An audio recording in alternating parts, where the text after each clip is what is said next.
क्षण मैं करो बंदगी, जय हो बंदी छोर।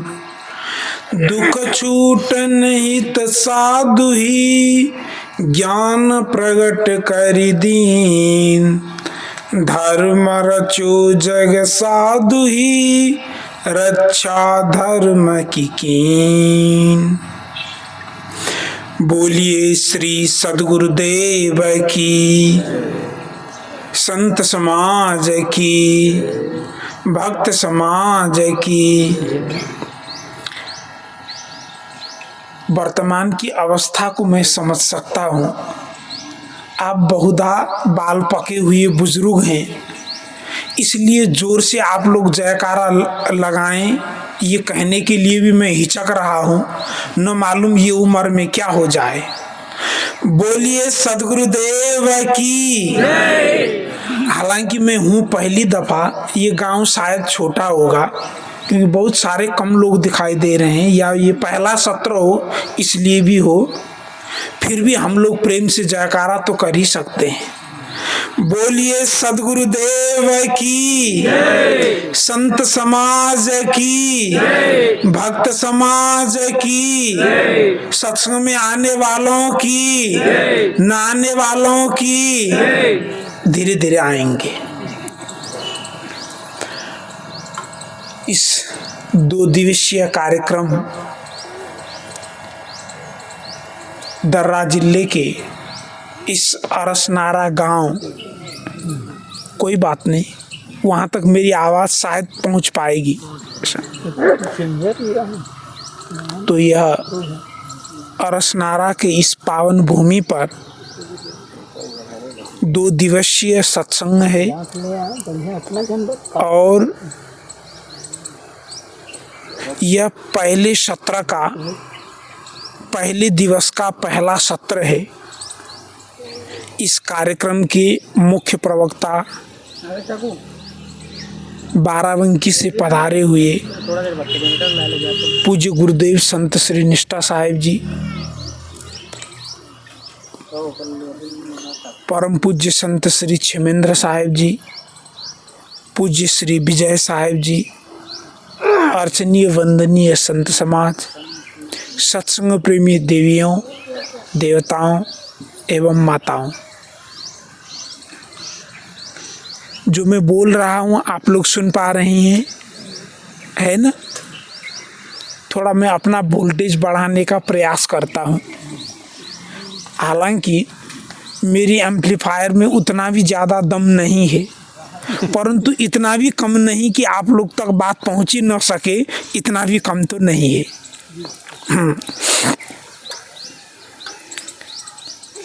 सत्संग करने का मतलब, सत्संग सुनने का मतलब, गुरु दर्शन का मतलब और हमारे कल्याण का मतलब,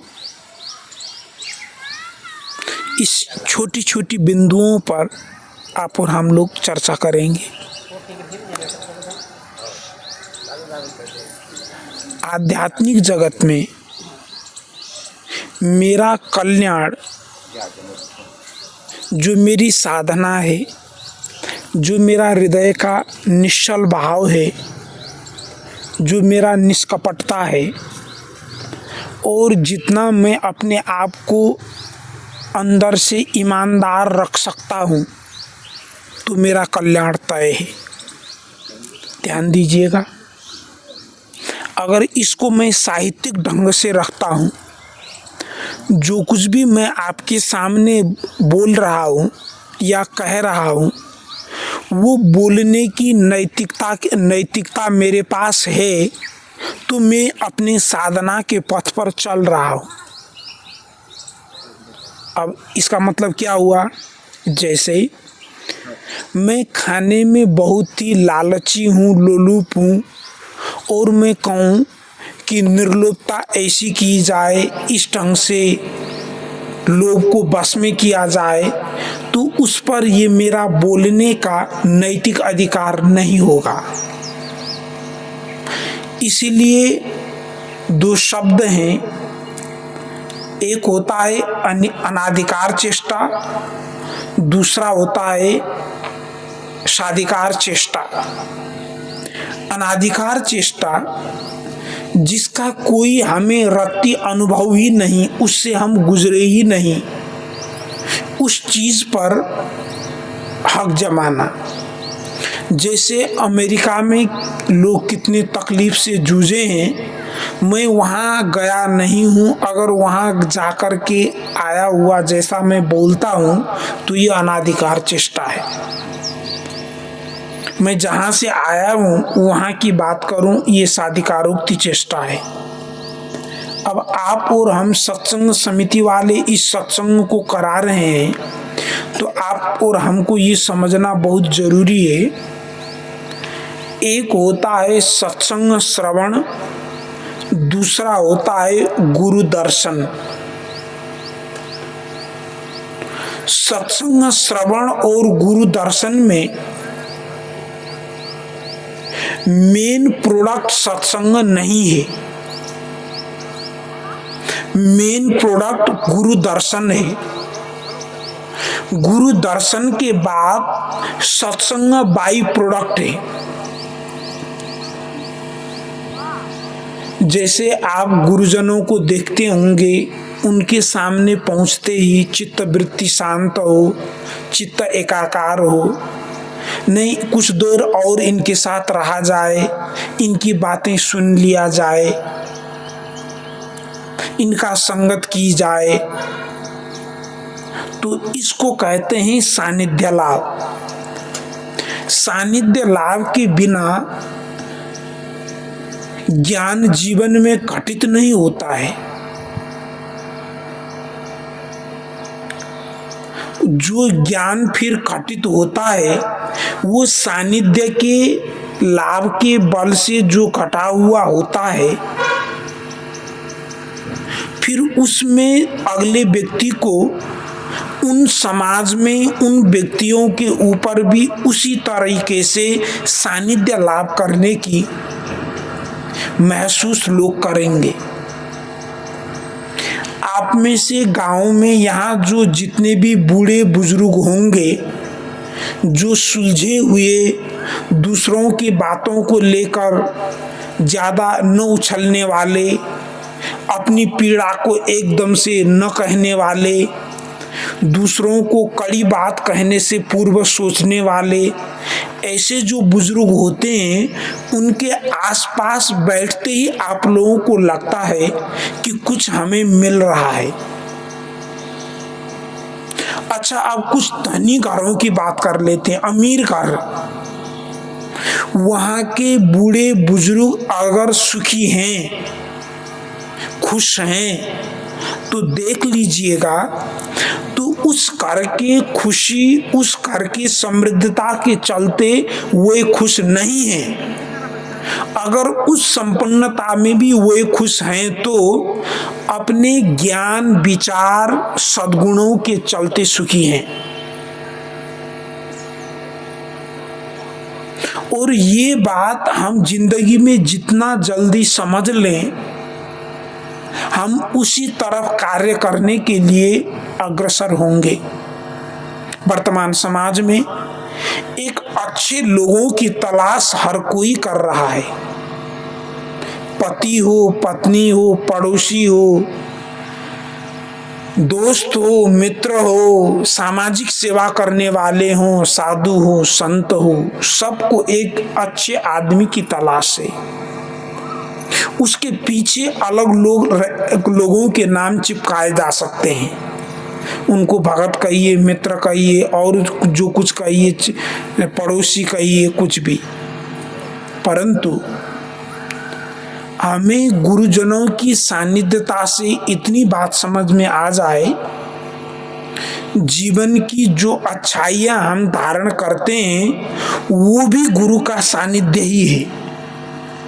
और उस गुरु के सानिध्य को अगर आप और हम धारण कर पाते हैं तो इतना तय है, जो लोग अच्छे आदमी की तलाश में भटक रहे हैं, किसी न किसी दिन कोई न कोई आदमी हमारे पास आकर के कम से कम उसकी तलाश खत्म हो जाएगी। समाज में हम बहुत बड़ा काम न कर पाते हों, हम बहुत ज्यादा शास्त्र न पढ़े पाते हों, न लिख पाते हों, कोई बात नहीं।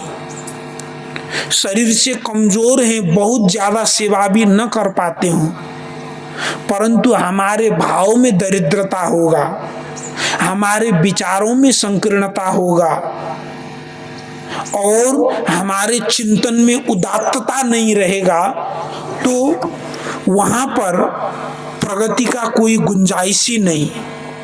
क्योंकि भाव ही संकीर्ण हो गया, विचार ही सक्रिय हो गई, उदात्तता नहीं बरती गई।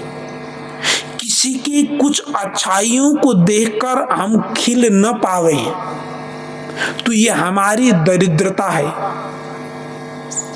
भागवतकार ने कहा था, दरिद्रो यो असंतुष्ट। दरिद्र कौन है? वह है जो असंतुष्ट है। दरिद्र कौन है? अपने बाहुबल पर जिसको भरोसा नहीं है, कहीं दूसरी जगह से मुझे क्या मिले, क्या प्राप्त हो, कहाँ क्या हो, जो अपने पुरुषार्थ को छोड़ करके गैर के परावलंबी हो, परावृत्तधारी हो गया हो, वो असंतुष्ट है। अब यह असंतुष्टि को मिटाना, ध्यान दीजिए, ये सत्संग से नहीं, सानिध्य लाभ से होगा। सत्संग उस सानिध्य लाभ को खोलने का एक चाबी है, कुंजी है कि सानिध्य लाभ क्यों किया जाए। अब आप और हम देखें, आप और हम एकदम गुरु कबीर के मुताबिक, महात्मा बुद्ध के मुताबिक, महावीर के मुताबिक न हो, कोई बात नहीं घबराने की। हमें एकाएक आज के कल उस दर्जे पर पहुंच भी नहीं सकते, पहुंचना भी नहीं है, परंतु हम जिस समाज में, जिस परिवेश में, जिन मित्र मंडलियों के घेरे में रहते हैं, उस मित्र मंडलियों के घेरों के अंदर हम उनकी अच्छाइयों को लेने में समर्थवान व्यक्ति हैं। पहली बात, उन मित्र मंडली, उन समाज के अंदर, उन परिवेश के अंदर रहते हुए उनमें जो बुराइयां हैं, उन बुराइयों के विरुद्ध में हम कुछ अपने आप को सशक्त रूप से उसको हटा करके आगे बढ़ने में सक्षम हैं। ये दो ही चीज देख लीजिए। जो किसी के पास अच्छाइयां होंगी उसको लेने में हम उदात्त हों, और जो बुराइयां हम में है उसको फेंकने के लिए आप और हम उद्यत हों। अगर ये दोनों चीज नहीं है तो सत्संग भी नहीं है, फिर सानिध्य लाभ भी नहीं है। सदगुरु विशाल साहब ने कहा, समय बितावे बत बड़ी, चिन्ह न पावे आप, सो प्रपंच ही जानिए, नहीं सत्संग कदाप। जो दुनिया भर की उलुल जुलुल की बातें हो रही हों, या अपने मन की अहम को तृप्त होने वाली बातें की जा रही हो, या अपने आप को हीनता की दृष्टि से बात की जा रही हो, इन दोनों परिवेश में उस परिवेश को हम सत्संग नहीं कह सकते। हीनता वाली बात, क्या करें, हमारा तो किस्मत ही फूटा निकला, क्या करें, हम में तो ये व्यवस्था रही। अपने अहम को तृप्ति देने वाली बात, हमारे पास इतने एकड़ जमीन है, हमारे 2 बच्चे रायपुर में हैं, और बड़ी शहरों का नाम लीजिए, अमेरिका में है, बेलायत में है। ये क्या है? ये अपने अहम को पुष्ट करने वाली बात। ये दोनों बातें सत्संग की बातें नहीं हैं। जिन बातों से, जिन विचारधाराओं से, जिन चिंतन की श्रृंखलाओं से हम अपने आप को समझ सकें, अपने आप को धो सकें, अपने आप को परख कर सकें, अपने आप को जो है आत्मा अनुसंधान में लगा सकें, पुण्य मार्ग में लगा सकें, तो वह सत्संग है। और तो इस घेरे में आप और हम हैं या नहीं? क्योंकि सत्संग शब्द का प्रयोग लोगों ने मिसयूज किया, इसका गलत इस्तेमाल किया।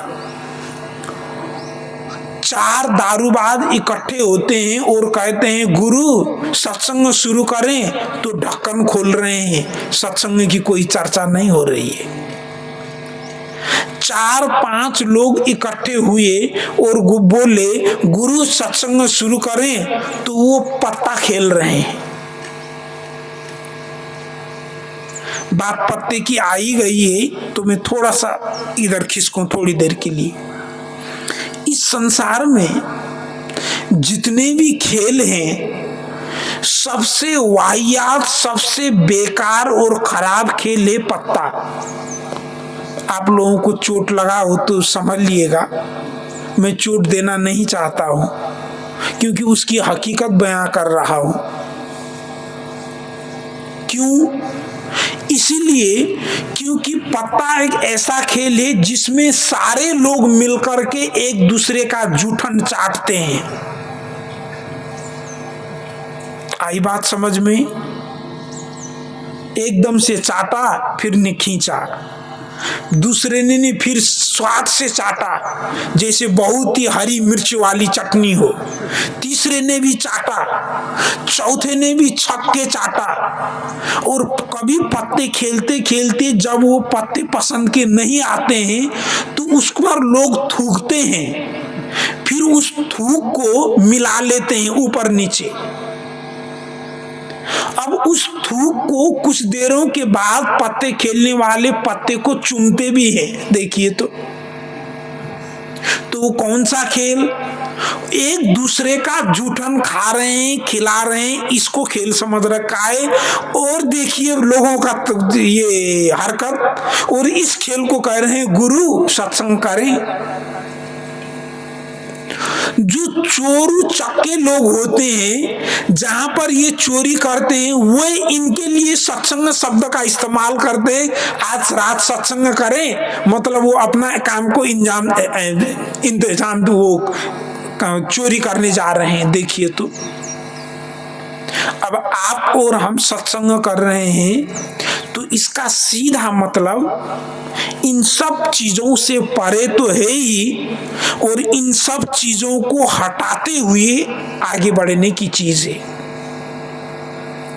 अब हमें पहले ही ये तय करना है, ये देखना है, हम 24 घंटे में हमने क्या बात की थी, हम जिस परिस्थिति में रहते हैं उस परिस्थिति में हम संगत के लायक हैं या नहीं, दूसरों के वहां की अच्छाई ले सकते हैं या नहीं।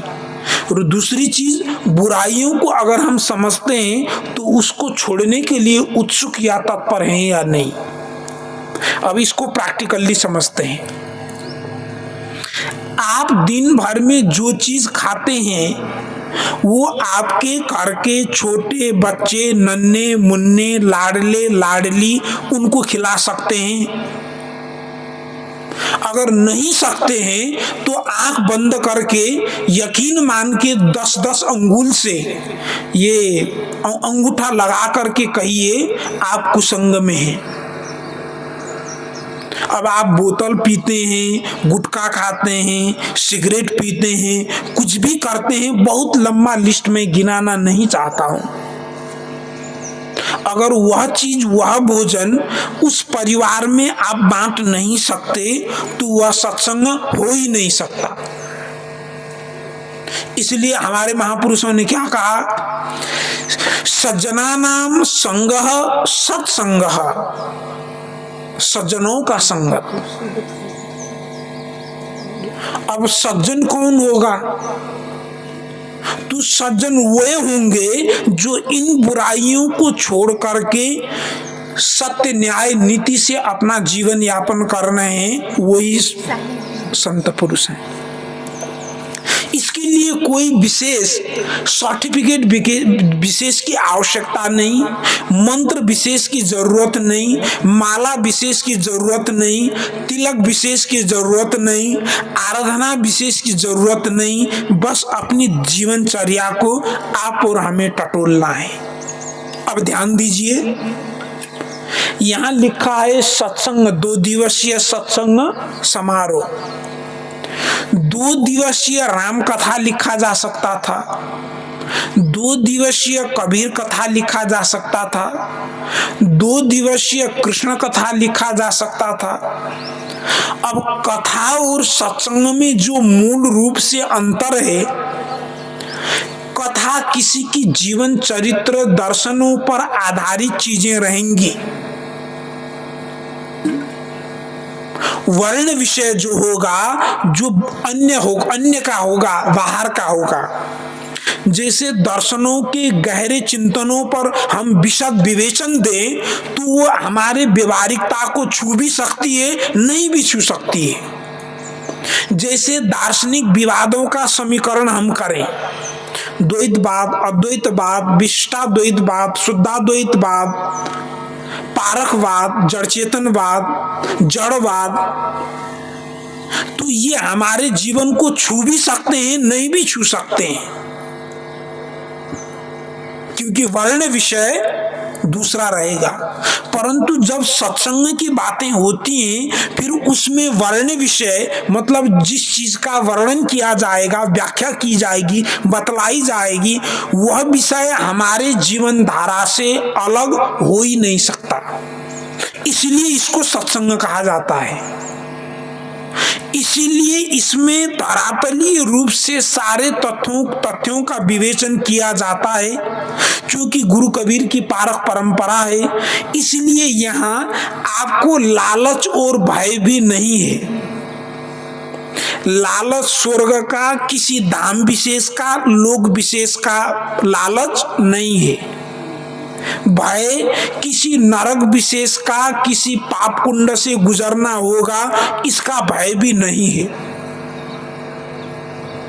इन तथ्यों को समझते हुए हम आप और अपनी जिंदगी की करतूतों को, हरकतों को देखें, समझें। इसका नाम सत्संग है। और यह सत्संग ये 2 दिवसीय तो स्मृति के लिए रखा गया, पुनः स्मृति के लिए, अन्यथा वो हर दिन चाहिए। और यकीनन आप लोग सालों से इस प्रथा में चले आ रहे हैं, तो यकीनन हर रोज आप लोग सत्संग कर ही रहे हैं।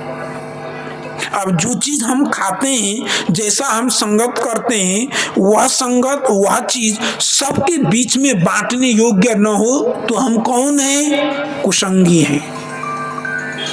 तो हम अगर वह खाद्य हम अपने बच्चों को, परिवार वालों को नहीं खिला सकते हैं, तो वह खाद्य भी खाद्य होते हुए कुखाद्य है। परंतु पाखंडियों ने शराब को भी भगवान को भोग लगाने की रिवाज चलाई है। मैंने देखा वो बोतल उन्होंने खोला, उंगली को डाला उसने और ऐसे ऐसे कर भगवान को शराबी बना दिया। सत्संग की सही समझ न होने के कारण एक सज्जन आश्रम में आए, बढ़िया सब्जी रोटी उनको परोसा गया, चावल, तो एक रोटी का 4 अंगुल जितना टुकड़ा नीचे रखे जमीन में, और उसके ऊपर एक और सब्जी का पहाड़ रखे, फिर पानी ऐसे डाले। अब इतनी मेहनत से भोजन बनाया जाता है, भोजन बचना नहीं चाहिए थाली में। 2 कौर कम ही खाएं, क्योंकि आप सब किसान हैं, जानते हैं, मैं भी किसान घर का पला बड़ा हूं। एक अनाज के लिए महीनों, 4 महीने, 6 महीने के बाद एक अनाज, एक दाना मिलता है, और उसमें बनाने वाले का मेहनत देखिए, ये भी बड़ी बात है। हमें इतना लालची भी नहीं होना चाहिए कि थोड़ा कम हो तो कम ही खाएं। एक दिन कम खाने से मरेंगे नहीं, परंतु हम ज्यादा लेंगे फेंकेंगे तो ये दोष लगेगा, किसी दिन हम पूरे दिन भूखे रहने वाले हैं, ये पक्का है।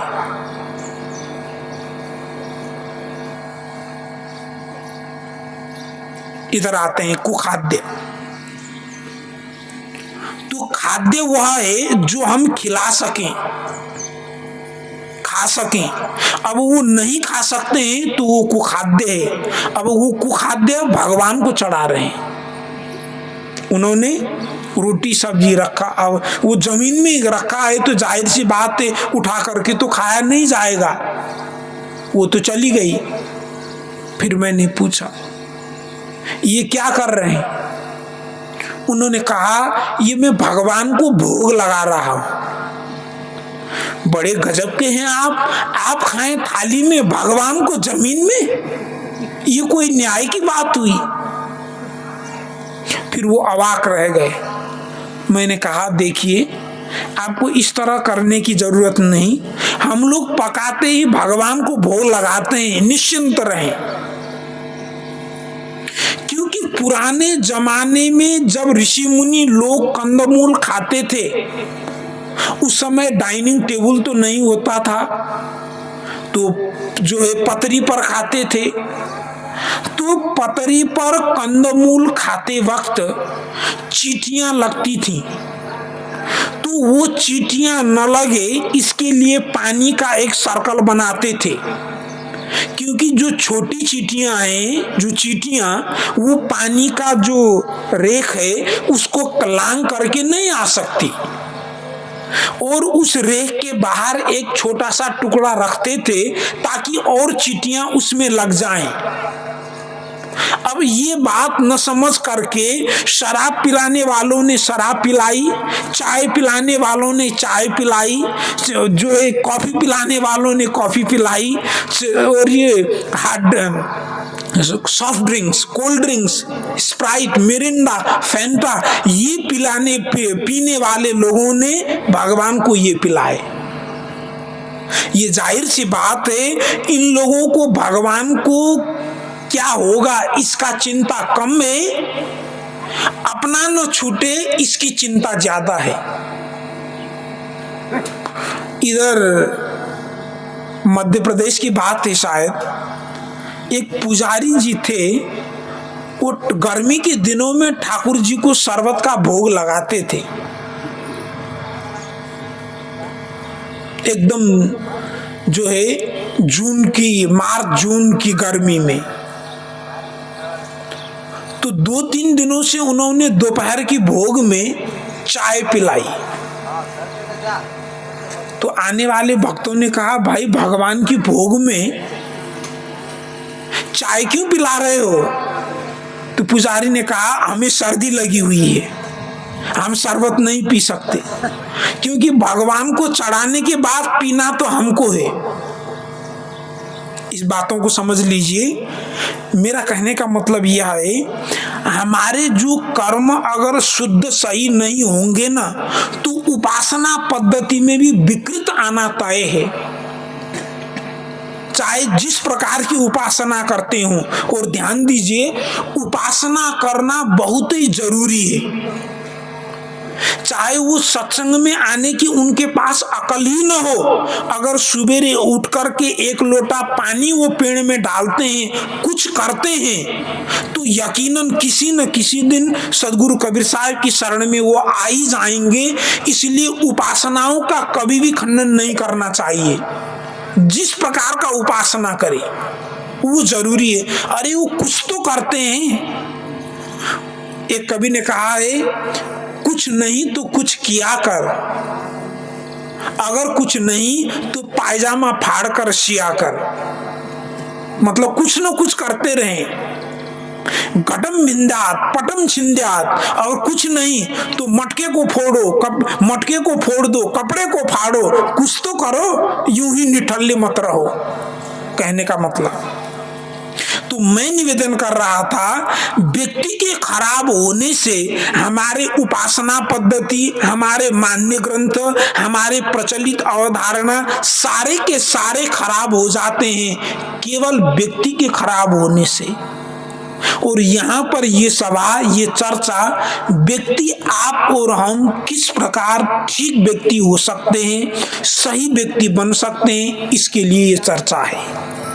और निवेदन किया जा रहा था कि ये सही व्यक्ति होने के लिए सज्जना नाम संगः सत्संगः। अब आज से ही देख लीजिए आपके सज्जन संगत है या नहीं, या आपके संगत जो है उनको सज्जनता की ओर लानी है या नहीं, आप और हमको तय करना है। ये 2 दिन का एक महाउत्सव इसी के लिए रखा गया है पूरे गांव में।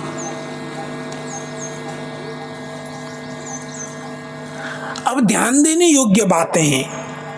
सज्जनता मतलब अच्छी बात, सज्जनता मतलब सत्कर्म, सज्जनता मतलब सही शब्दों का ग्रहण। अब आप और हम अकेले ही इस बात को समझें, साधना करें, तो हर समय हम सत्संग में डूबे नहीं रह सकते। कभी कभी देहाध्यास आने से हमारे मन में अभिमान की वृद्धि भी हो सकती है। देहाध्यास बलवान हो सकता है। उस समय में बगल वाले, अगल बगल वाले जो भी होंगे, परिवार वाले, साथ के लोग, देखिए आपको ये चीज शोभा नहीं देती। इस प्रकार से जब हमें संबल मिलता है तो हम क्या होते हैं, फिर हम साधना और कल्याण के लिए फिर बलवान होते हैं, सबल होते हैं, सक्षम होते हैं। इसके लिए हमारे वैदिक मनीषियों ने कहा, उनके प्रार्थना में ये मंत्र गूंज उठे, भद्रम कर्णेभिः शृणुयाम देवाः, भद्रम पश्येमाक्षभिर्यजत्राः, भद्रम कर्णेभिः शृणुयाम देवाः। हे देव, प्राकृतिक शक्तियों के ऊपर प्रार्थना की गई, हम जब भी सुने भद्र कल्याणकारी वाणियों को सुने। अब मैं अकेला बोलता हूं तो कल्याणकारी बातें सुनाई तो देगी आप। अगर मैं अपनी वृत्तियों को ठीक ठीक से निरीक्षण, परख और उसके ऊपर नकेल नहीं लगाया हुआ है तो ये मेरी वृत्तियां अंदर से ही मुझे डावाडोल कर सकती हैं। अब इसको व्यवहारिक जगत में देखें, आप सत्संग करके, सदग्रंथ सुन के, समझ के अच्छा वाणी बोले, कल्याणकारी वाणी बोले, यह तो ठीक है। घर के परिवार के दूसरे सदस्य भी तो हैं, वे भी तो बोलेंगे, वे भी तो सुनेंगे। अगर वो सत्संग से जुड़े हुए नहीं होंगे फिर कल्याणकारी वाणी आना मुश्किल हो जाएगा। इसलिए हमारे महापुरुषों ने कहा, दीक्षा लेना हो 2 जने ले लो, सत्संग में आना हो पूरे परिवार के लोग आओ, पूरे गांव के लोग। शायद ये पंडाल देख करके लगता है पूरे परिवार नहीं, पूरे गांव के लोग आओ। और गांव में कितने लोग हैं मुझे मालूम नहीं, शायद इतने ही होंगे या आते ही होंगे। तो सज्जना नाम संगः सत्संगः, यह सत्संग है। अब इसको पलट करके समझते हैं। जिन संगत से हमारी सज्जनता में हानि हो, जिन संगत से हमारी सज्जनता में विकृत आती हो, उन संगतों से दूर रहना सत्संग है। अब आप और हम देखें तो हमारे पास सदग्रंथ के चिंतन के अभाव है, संत महापुरुष के पास भक्ति का, संत महापुरुषों के प्रति भक्ति का अभाव है, और व्यवहारिक जगत में सत्कर्मों के प्रति निष्ठा नहीं है। तो अगर आप और हम देखें, सबसे पहला कुसंग हमारा मन है। सबसे पहला अगल बगल वाले छोड़ दीजिए, पड़ोस वाले, हमारा मन। क्यों? ये कोई विशेष कथा नहीं, सत्संग कथा है, सत्संग चर्चा है। हमारा मन ही कुसंग है, हमारी इंद्रियां कुसंग है, हमारे अध्यास जो है वह कुसंग है। अब इन कुसंगताओं, इन कुसंगियों से बचते हुए हमें रहना है कहाँ? इसी शरीर में। कहाँ? इसी मन के साथ। कैसे? किन के साथ? इन्हीं कर्मेंद्रिय ज्ञानेंद्रियों के साथ। इसलिए सदगुरु विशाल साहेब ने विशाल वचनामृत में मुक्ति द्वार में उन्होंने कुसंग के 10 लक्षण बतलाए। क्योंकि विधि परक ढंग से भी बात समझाई जाती है और निषेधात्मक रूप से भी वही बात बतलाई जाए तो बात फिर पक्की हो, फिर थोथला समझदारी न हो, वो पक्का हो, उथला न हो। उन्होंने कहा कुअंग कुठाम कुमनुष्य जो कुअंग कुठाम कुमनुष्य कुमन कुवाक्य कुदेश कुखाद्य कुवस्तु कुजंतु है कुकर्म कुसंग हमेश। ये 10 लक्षण हुए इनमें। सबसे पहला कुअंग कुठाम कुमनुष्य जो। कुअंग हमारे शरीर के ऐसे अंग जिनके संगत से, जिनके साथ से हमारे मन में विकार भाव उत्पन्न हो, बुरे भाव उत्पन्न हो, उन अंगों को भी कुसंग कहा गया। कुठाव ऐसी जगह जहां पर जाने पर हमारा मन विकृत और विचलित हो, वह भी कुसंग है। आप मदिरालय के बाहर बैठकर स्टील के ग्लास में गर्म दूध पीते हो, फिर भी लोग शराबी कहेंगे। क्यों? क्योंकि वो जगह सही नहीं है, जगह सही नहीं है। कुमनुष्य जो बुरे ख्याल वाला, बुरे आचरण वाला मनुष्य है। और कुअंग कुठाम कुमनुष्य जो कुमन कुवाक्य कुदेश कुखाद्य कुवस्तु कुजंतु है कुकर्म कुसंग हमेश। कुठाम कुमनुष्य कुदेश गलत परिवेश, जहां का पूरा माहौल ही बिगड़ा हो, पूरे गांव शराबी हो, पूरा गांव मांसाहार हो और एक घर शुद्ध शाकाहारी भगत हो, तो जीना मुश्किल हो जाएगा।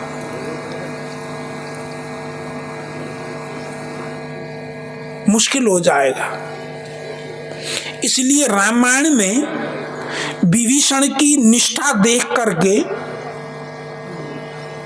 हनुमान जी ने पूछा था कि इन दानवों के बीच में आप राम नाम का जाप करते हुए राम भक्ति में इस तरह लीन कैसे रह सकते हैं? वो भी गजब का उदाहरण है। तो उन्होंने कहा था कि जैसे दांतों के बीच में जीव है, अभी कटे जैसे समल के सुनहु पवन सुत रहनी हमारी जिमी दसनन जिमी मुख बीच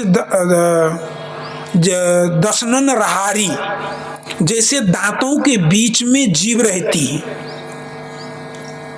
तो वहां मुश्किल हो जाएगा। कुअंग कुठाम कुमनुष्य जो कुमन कुवाक्य कुदे और कुवाक्य जो शब्द हम बोलते हैं, गाली के शब्द, गलौज के शब्द, फटकार के शब्द, दम्भ भरे शब्द, ये शब्द आप और हमारे मन को विकारी तो बनाते ही हैं, साथ साथ दूसरों को भी पुण्य पथ से भटकाने वाले ये शब्द होते हैं। इसलिए सदगुरु विशाल साहब ने यह भी कहा, बोले नहीं कुवाक्य को झूठ खर्ष अश्लील, छल चुगली परमाद वच भ्रमकृत वचन तजील। मुख चलते कुछ शब्द हो अर्थिक नहीं सुनात, सब छिन सबकी बात को काटब जाई सुहात। मनमा नेकी बत कही हित अनहित को तोड़ी, कोई सुने या ना सुने, सबको मन की तोड़ी, सबको फटकारत रहे, जोर जोर बहु बोल, घात करन की बत कही, यह सब बोल कुबोल। यह कुबोल है। इन कुवाक्यों से, कुअंगों से, कुदेश से, कुठाओं से, इन कुसंगियों से बचते हुए आप और हमको खुद सुसंगी सज्जन तो बनना है ही, साथ साथ में हमारे अगल बगल वाले जो भी होंगे उनको भी सज्जनता के दायरे में लाने की जरूरत है, क्योंकि उनका सज्जनता होना हमारी सज्जनता के लिए ताकत का काम करेगा। जैसे मैं अमीर, जैसे मैं गरीब हूं, परंतु मेरे दोनों भाई, तीनों भाई अमीर हों तो मैं गरीब नहीं रह सकता। उन तीनों में से कोई न कोई किसी तरह मेरे मदद करेंगे ही। इसी प्रकार आप और हमारे घेरे में इस प्रकार पुण्यों के प्रति, सत्संग के प्रति, सत्कर्मों के प्रति, सतनिष्ठा के प्रति रुचि रखने वाले लोग होंगे, तो एकाध जब कोई वहां से डिविएट हो गया, भटक भी गया, तो वो भटकते हुए आएगा। इसको क्या कहा गया? सज्जना नाम संग सत्संग। पूज्य श्री पधार रहे हैं, आइए आप और हम सब मिलके उनका स्वागत करें। बोलिए सद्गुरुदेव की।